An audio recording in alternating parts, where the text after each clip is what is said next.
तो स्वागत है आप सभी का। सबसे पहले तो धन्यवाद उन जातिका का जिन्होंने वहाँ पे करेक्शन को पकड़ा और उन 3 वीडियो सीरीज़ के बाद सिर्फ 2 लोगों ने बहुत ही सही तरीके से मैथमेटिकल कैलकुलेशंस को लगाया। इस बात को देख के पहले तो बहुत अच्छा लगा। एक प्रश्न उसमें और खड़ा हुआ था कि क्या अंतरदशा को भी ऐसे लगाया जा सकता है? तो अंतरदशा के साथ 2-3 चीज़ों को करके देखना पड़ेगा। क्योंकि कोई भी चीज़ मेंशन तो है नहीं, तरीका बता दिया गया, जैसे कोई फार्मूला बता देता है, हम लोग मैथमेटिक्स में उसको अप्लाई करते रहते हैं और धीरे-धीरे चीज़ों को सीखते हैं। तो वैसा अंतरदशा के समय उस फार्मूले में जो थोड़ा-सा वेरिएशन हमें करना है वो क्या, जो दशा ले रहे थे हम महादशा के हिसाब से जितने वर्षों की, वो वहाँ पे नहीं आएगी। अंतरदशा में आपको ये देखना पड़ेगा कि कितने वक़्त तक के लिए वो ग्रह अपनी अंतरदशाएँ रखते हैं, क्योंकि उसका जो टाइम पीरियड है अंतरदशा में वो चेंज होता है। तो जो फ़ॉर्मूला होगा उसमें 2 से इंटू करते वक़्त जो महादशा थी उसको अंतरदशा से रिप्लेस करके देखिएगा। ये तो हुई पहली चीज़। दूसरी कि जहाँ से महादशा लॉर्ड को लेकर हम चल रहे हैं, अब बात वहाँ से होनी है। तो जो पहली कंडीशन हम ले रहे थे, 1 नंबर से हम लगन तक गिन रहे थे, वहाँ पे आप ये कर लीजिएगा, 1 नंबर यानी कि मेष राशि से उस पर्टिकुलर हाउस तक जाइएगा जहाँ आपका महादशा का स्वामी चल रहा होगा या बैठे होंगे, और उसको लेने के बाद फिर महादशा के स्वामी से क्या पोजीशन है, इसे करके एक बार कैलकुलेट कीजिएगा।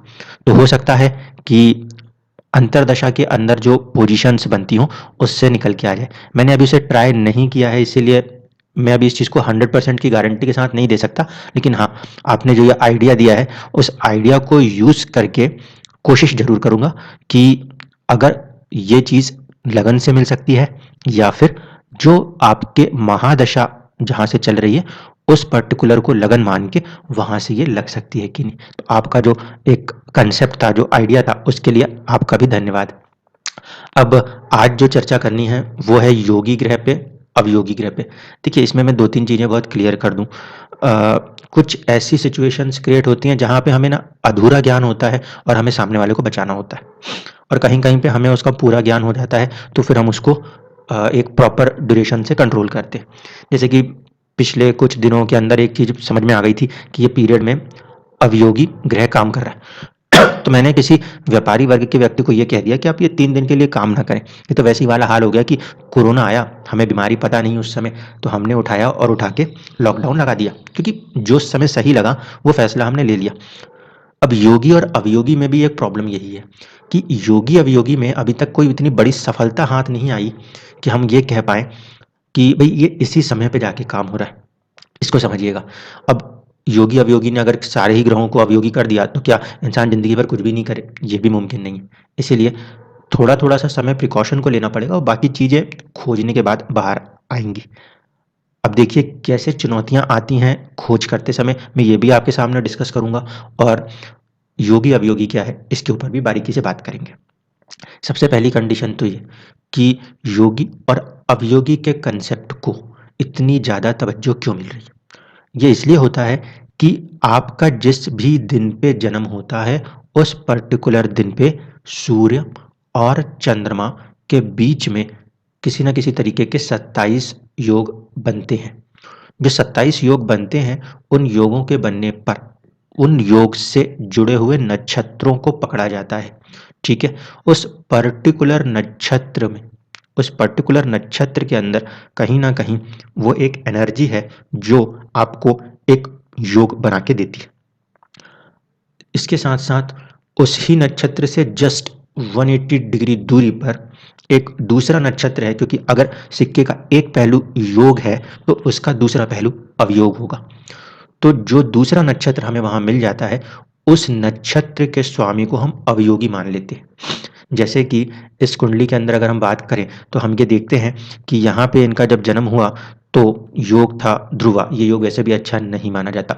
होरा शास्त्र में इस योग को वैसे ही मान लिया गया है कि अगर इस योग में जन्म होता है, तो इसकी शांति ज़रूरी है।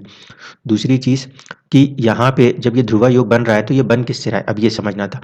योगी ग्रह बन गए केतु, और योग पॉइंट जो बन रहा है, वो आ रहा है आपका धनु राशि के अंदर 2 डिग्री। तो धनु राशि में हमें पता है मूला नक्षत्र आता है।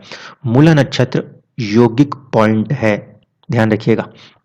मूला नक्षत्र यौगिक पॉइंट है और 9 नंबर की राशि में आता है, जो कि इसमें पंचम भाव में बैठे हुए हैं शनि के साथ। ठीक है, अब देखिए इसी राशि के स्वामी 9 नंबर के स्वामी जो है, इसे बना दिया जाता है सहयोगी गुरु।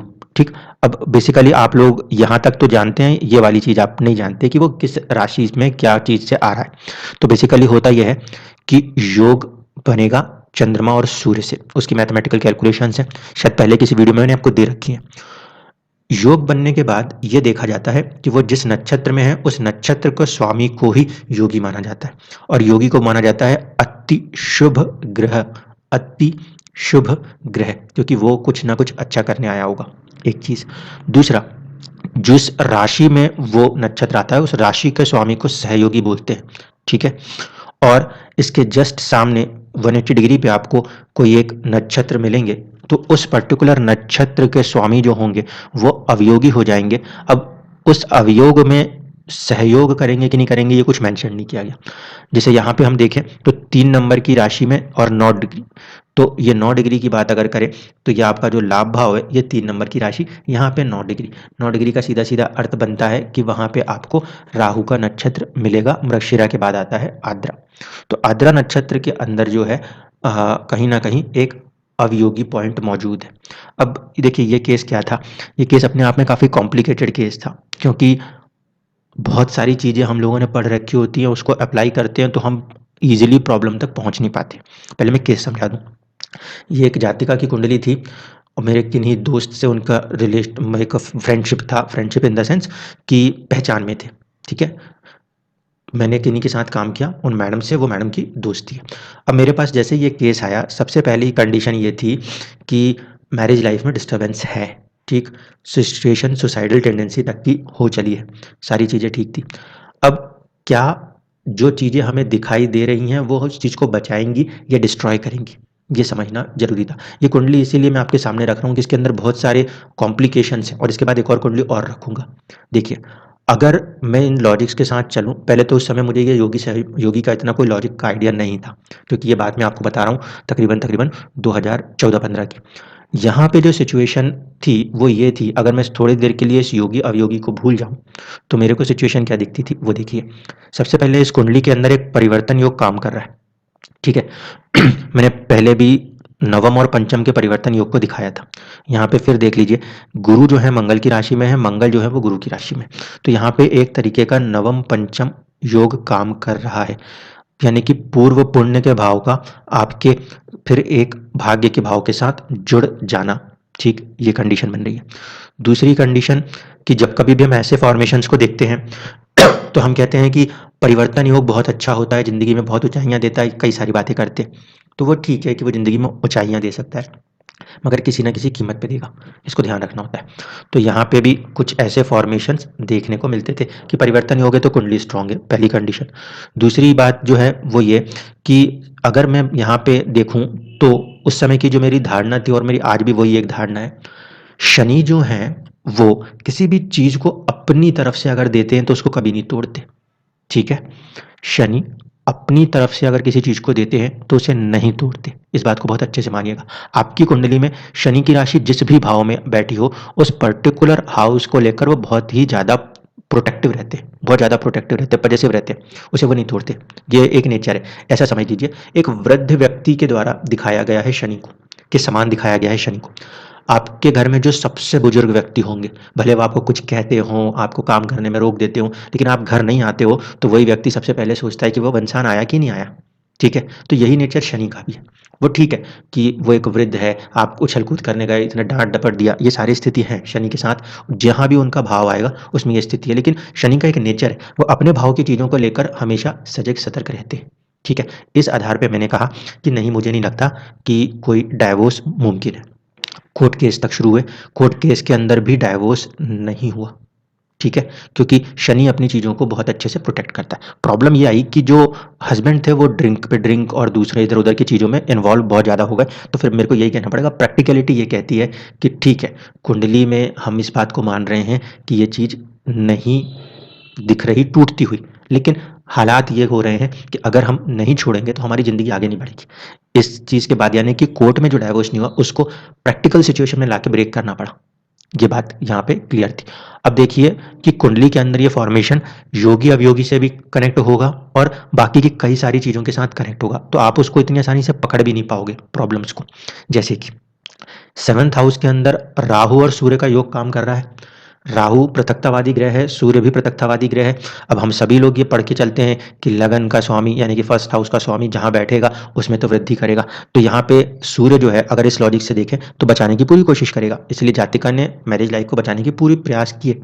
ठीक है, पहला लॉजिक कंप्लीट होता था। दूसरी चीज है कि राहु जो है वो सूर्य के प्रभाव को बढ़ाना चाहिए, क्योंकि हम जब इस लॉजिक के साथ चलते हैं कि राहु जिनके साथ बैठे उनके प्रभाव को बढ़ाता है, तो यहाँ पे ये फॉर्मेशन जो है ये फॉर्मेशन कहीं ना कहीं चीज़ों को पॉजिटिवली बढ़ाना चाहिए था, एक कंडीशन। लेकिन हो क्या रहा था कि हम यहाँ पे मानेंगे राहु और सूर्य का साथ में आना एक तरीके से पितृदोष फॉर्मेशन हो गया। तो मैरिज लाइफ के अंदर एक पितृदोष फॉर्मेशन काम कर रहा है। ठीक है, लेकिन शनि की दृष्टि राहु के ऊपर भी है और सूर्य साथ में है, तो कहीं ना कहीं वो चीज़ों को बचाएंगे। ये चीज़ें एक पॉइंट तक बनती थी। अब इसको छोड़ के थोड़ा सा और चीज़ों को डेप्थ से देखिए। शनि के ऊपर गुरु जैसे ग्रह की दृष्टि है जो उसे पूरी तरीके से प्रोटेक्ट रखने की कोशिश करेंगे। ठीक है, और यहाँ पे अब जो मैं लॉजिक्स को यूज करने वाला हूँ इसको भी समझते चलिएगा। यौगिक ग्रह का जो पॉइंट है वो हमें इसी राशि में मिला है, यानी कि मंगल और शनि जो है वो एक ऐसे पॉजिटिव पॉइंट पर बैठे हुए हैं जो कि कहीं ना कहीं हमारे लिए यौगिक पॉइंट है। ठीक, इसके बावजूद भी यहाँ पे 7th हाउस से जुड़ी हुई चीजों को हम प्रोटेक्ट नहीं कर पाए। समझिएगा, डाइवोर्स हुआ। ठीक, क्यों? क्योंकि जो राहु है अवयोगी जो है वो यहाँ पे बैठा हुआ है और बहुत स्ट्रांगली बैठा हुआ है। तो एक कंडीशन तो यहाँ पे बन रही है कि योगी और अवयोगी में ग्रह के साथ साथ उन्होंने राशियों में पॉइंट्स भी बताए हैं कि भाई इस राशि में इस नक्षत्र के कारण ये योगी है या अवयोगी है। यहाँ पे जब मैं देख रहा हूँ तो योगिक राशि में जहाँ पे हम ये योगिक पॉइंट देख रहे हैं वहां पर उस पर्टिकुलर हाउस के अंदर अगर कोई ग्रह बैठ गया है तो उस पर्टिकुलर ग्रह का सपोर्ट भी हमें यहाँ पे मिलता हुआ नहीं दिख रहा। दूसरी चीज एक और साथ में समझ लीजिए कि स्ट्रेंथ ऑफ द प्लेनेट में देखें तो शनि काफी ज्यादा बलवान है। अब शनि बलवान है तो यहाँ पे फिर वही बात उठती है कि आपका जो 7th और 6th हाउस है सर्विस, ये दोनों के दोनों बलवान हो जाएंगे। लेकिन इसका असर क्या हुआ है? इसका असर ये हो रहा है कि जो राहु है जिसके पास विमशुपक बल बलवान है वो शनि की ही स्ट्रेंथ को अपनी स्ट्रेंथ बना लेगा। क्यों? क्योंकि राहु शनि की राशि में बैठा है। तो जब राहु और शनि की स्ट्रेंथ की बारी आएगी तो उसी के राशि के स्वामी के तत्व के हिसाब से स्ट्रेंथ हो जाएगी। शनि क्योंकि छोड़ेगा नहीं तो जातिका का मन मस्तिष्क बार बार उनके साथ जुड़ा रहता था और अभी भी जुड़ा हुआ है, तो मेंटली तो नहीं दूर हटा पाया। लेकिन राहु क्योंकि अवयोगी ग्रह है और अवयोगी ग्रह आपके एक पर्टिकुलर हाउस को हिट कर गया है तो उस पर्टिकुलर हाउस से जुड़ी हुई चीजों में आपको परेशानी का सामना करना पड़ेगा। ये अब इतने सालों की ऑब्जर्वेशन के बाद समझ में आया है। क्योंकि बात मैरिज लाइफ की है तो आप यहाँ से भी देख के बोल सकते हो फर्स्ट हाउस का लॉर्ड नीच राशिस्थ हो रहा है, आपके 7th हाउस का लॉर्ड जो है वो इस तरीके से चला गया है कि अपने से छठा चला गया है। और नवांश की कुंडली में ये जो राशि थी जहाँ पे कि ये अवयोगिक पॉइंट है वो एक्टिव था, वहां पे जाके ज्यादातर ग्रह बैठे हुए हैं। तो उस वजह से भी यहाँ पे विवाह की जिंदगी के अंदर राहु का शनि और शुक्र से जुड़ जाना वैवाहिक जीवन के अंदर अवयोग पैदा कर रहा था। ठीक है, तो जो चीज हमें यहाँ पे इस तरीके से दिखाई दे रही है ये इस डिविजनल चार्ट में इस तरीके से भी दिखाई दे रही है। पहली चीज तो योगी और अवयोगी को लेके जो पहली बात है वो ये कि योग जब बनता है सूर्य और चंद्रमा के बीच में बनता है, यानी कि माता और पिता के बीच में बनता है, क्योंकि वो उस पर्टिकुलर दिन में बना है तो वो बिल्कुल 100% काम करेगा।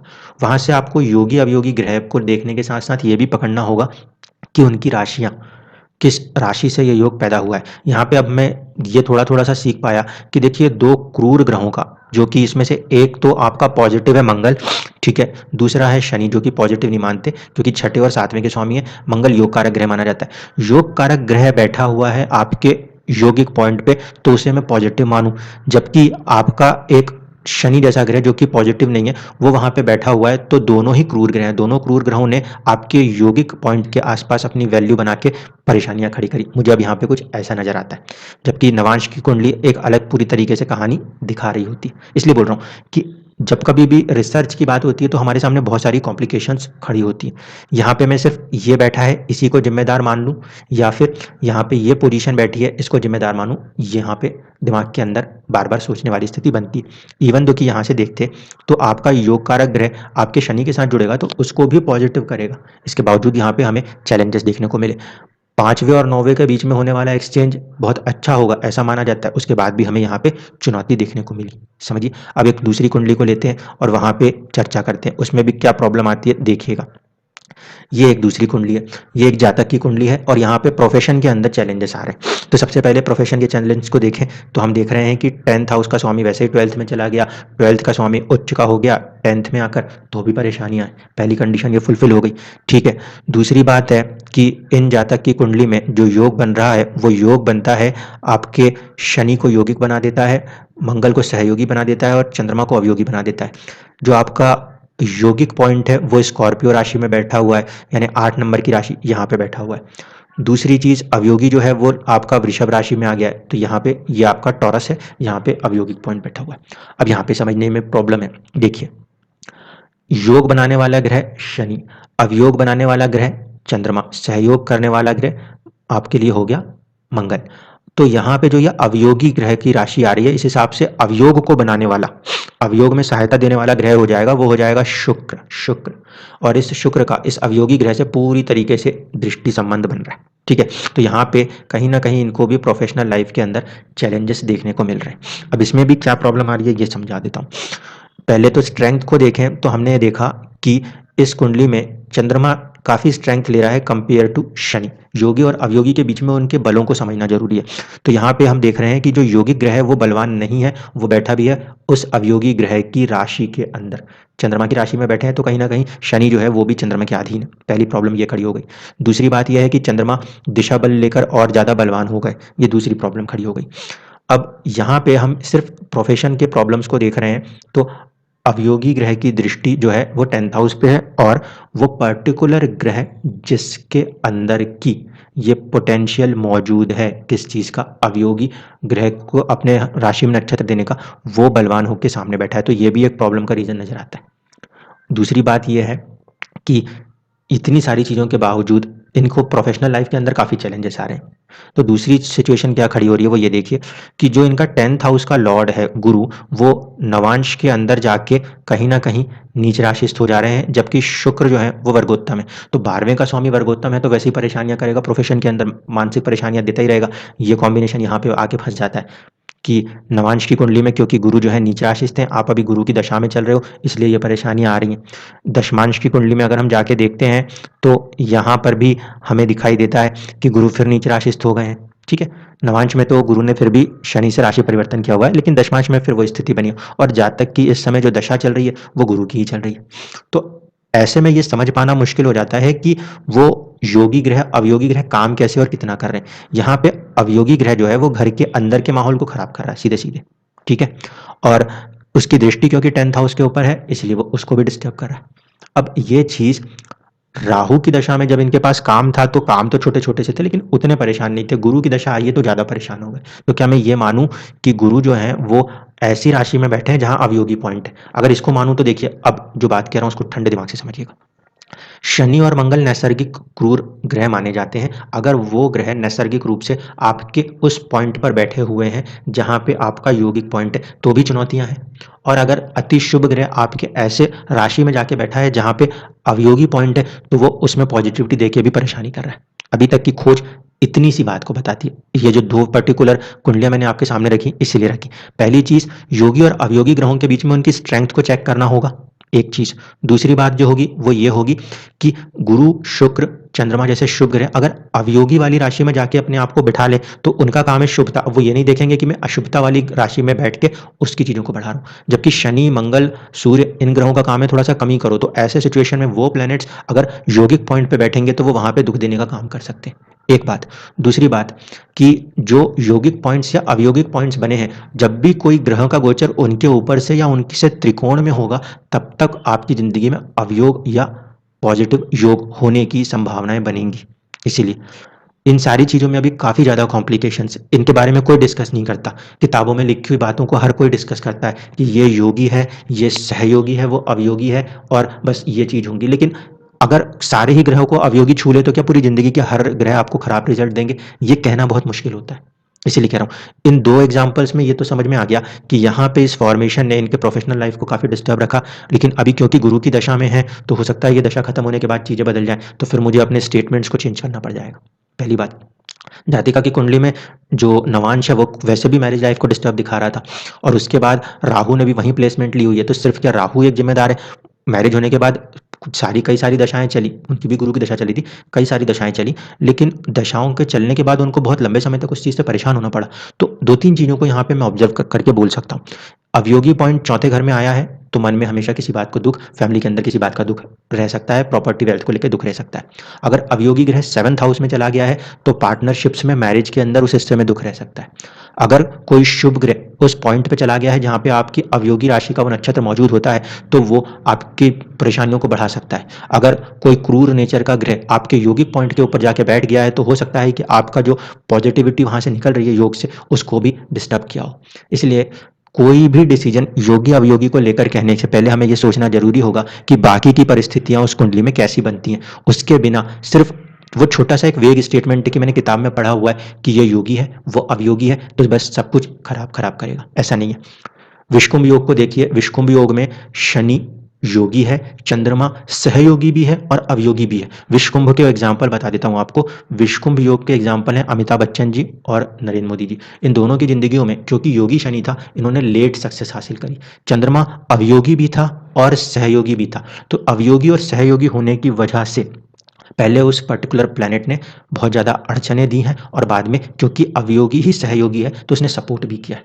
वहाँ पे भी और भी कुछ ऐसे बारीक बारीक से ऑब्जर्वेशन है जिसको कभी फ्यूचर में शेयर करूँगा। इसलिए योगी अवयोगी को अगर कह रहे हैं तो अभी हमारे पास उसको लेकर जो नॉलेज है वो बहुत लिमिटेड है। इतनी सारी कॉम्प्लिकेशंस के साथ हमें अपने रिसर्च को चलाना पड़ रहा है कि हम ये नहीं बोल सकते कि सिर्फ वो एक अकेली वजह है चीज़ों को करने की। यहाँ पे अवयोगी ग्रह ने 10th हाउस को नहीं छुआ, प्रोफेशन में चैलेंज आ रहे हैं, तो मुझे लगता है कि गुरु को यहाँ बैठना, गुरु की जो दशा चल रही है उसमें गुरु का नीच राशिस्थ हो जाना, फिर वो एक अलग कहानियां दिखा रहा है। इसलिए आप सभी से बोल रहा हूँ, योगी अवयोगी वाले कंसेप्ट को लगाने से पहले वो एक छोटा सा ज्ञान है कि ये ग्रह योगी है और वो ग्रह अवयोगी। वो कब अवयोग बनेगा, कब वो पॉजिटिव होगा, अभी इसके ऊपर भी बहुत सारे काम करने पड़ेंगे और ऐसी चुनौतियों के साथ काम करने पड़ेंगे। तब जाके हम आपको इतना स्पेसिफिक कह पाएंगे कि कोरोना की वेव चल रही है तो इस दिन आप ज़्यादा हिट हो सकते हो, वहाँ पे आप ज़्यादा सतर्क हो जाओ। समझ रहे हैं? वो चीज़ अभी अपने पास नहीं है। बिल्कुल क्लियर सी बात। चंद्रमा और सूर्य के बीच में जो योग बनते हैं, शुभ योग अशुभ योग जैसे भी बनते हैं, उनमें जो भी ग्रह उस नक्षत्र के स्वामी हैं वो ही ग्रह आपके लिए योगी अवयोगी हैं। इसका सीधा सा मतलब ये है कि वो पर्टिकुलर नक्षत्र आपकी लाइफ में या तो अच्छा या तो बुरा कर सकता है। अब उस नक्षत्र के ऊपर, उस राशि के ऊपर जो प्रभाव है वो प्रभावों को भी लेकर चलना पड़ेगा, तब जाके हमें कुछ बारीकियां धीरे धीरे करके समझ में आएंगी।